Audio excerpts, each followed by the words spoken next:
Ήταν ωραία, είναι ωραία πάσα που πήγε με τη βάρκα. Είναι ωραίο αυτό. Γιατί υπάρχει, παιδιά, μέσα σε όλα αυτά τα παράξενα κόμματα που υπάρχουν πάρα πολλά κόμματα αυτή τη φορά. Υπάρχει ένα κόμμα. Ναι.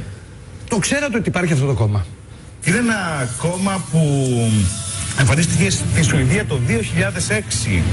Εκεί οι συμπατριώτες των ιδιοκτητών ενός πολύ γνωστού site αποφάσισαν να μετατρέψουν το παράνομο downloading σε πολιτική πράξη. Και τώρα γίνεται και στην Ελλάδα. Έχουν ιδρυθεί και επίσημα εδώ στην Ελλάδα. Κόμμα Πειρατών Ελλάδας. Να βλέπουμε αυτό το σήμα τους.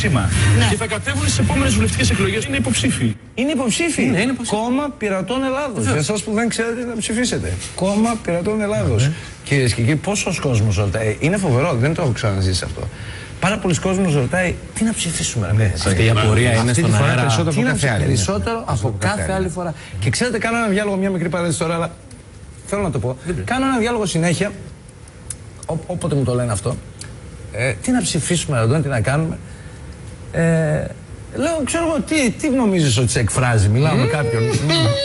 Έκαλες την ερώτηση κλειδί. Πού νιώθεις καλύτερα σε επίπεδο απόψεων, αξιολόγησης του πόσο έντιμος ή πόσο αληθινός είναι αυτός ο οποίος τα εκπροσωπεί όλα αυτά. Και πάντα η απάντηση που παίρνω είναι κανένας. Δεν με εκφράζει κανένας. Δεν πιστεύω σε κανέναν, δεν έχω αυτή τη στιγμή μια επιλογή. Και λέω, γιατί δεν ψηφίζεις λευκό τότε? Γι' αυτό υπάρχει το λευκό, για να ψηφίζει όταν δεν έχεις κάποιον που να σε εκπροσωπεί. Ναι, λέει, αλλά το λευκό πάει στον πρώτο. Αυτό το ακούω συνέχεια. Και η απάντηση που συνήθως δίνω, λέω, να σου πω κάτι, λέω, μην κοιτάς αυτές τις μαθηματικές σκοπιμότητες. Κοίτα να είσαι εντάξει με τον εαυτό σου.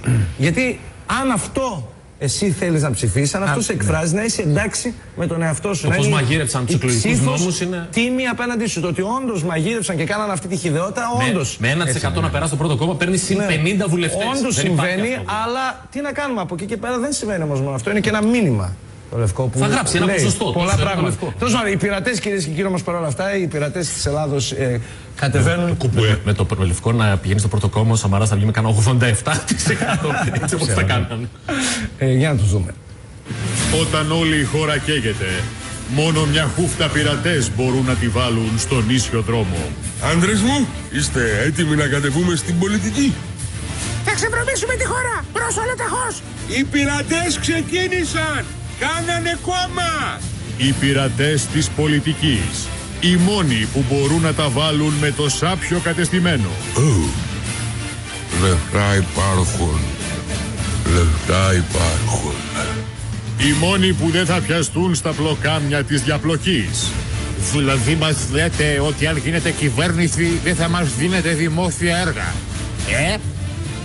Ναι, αυτό λέμε. Το κόμμα που θα επιστρατεύσει όλες τις μεθόδους για να πετύχει το καλύτερο για την Ελλάδα. Θα σας διώξουμε από το ευρώ. Γαλέ, μη με συμφιλιάζεις, δεν είμαι καλά. Εντάξει? Οι πειρατές της πολιτικής ήρθαν για να προστατεύσουν την Ελλάδα. Κοντά σας στις εκλογές της 6ης Μαΐου.